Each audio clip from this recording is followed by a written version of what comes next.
In the part of the exhibition devoted to the company's Nimbus motorbikes, there is a phone box that also originates from the Nilfisk factory. Employees could use it during their breaks to contact their children's kindergarten or whatever.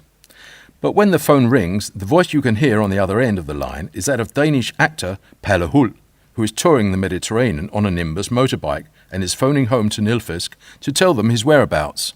Let me explain. Palle Hult hit on the idea of travelling through all the countries in the Mediterranean on a Nimbus motorbike. He sold the idea to Fisker, who was otherwise known to be very careful with money.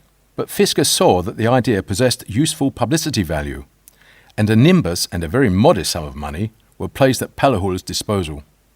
Hult duly set off for the Mediterranean. We must bear in mind that road conditions in those days were quite different from today.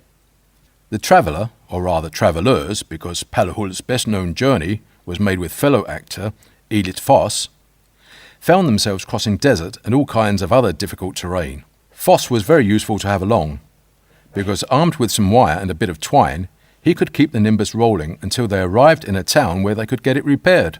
As it was not always possible to phone home en route, the actors sent cables detailing where they were, how far they had come, and where they expected to arrive at next.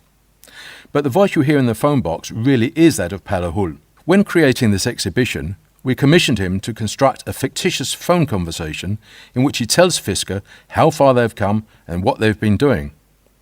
Although the messages sent were cables and not phone reports, these cables made the newspaper front pages. With no TV in those days, readers would avidly follow the traveller's adventures. This book, Our Travels by Nimbus, was written by Palle Hult and led to him being made a member of the Danish Adventurers Club.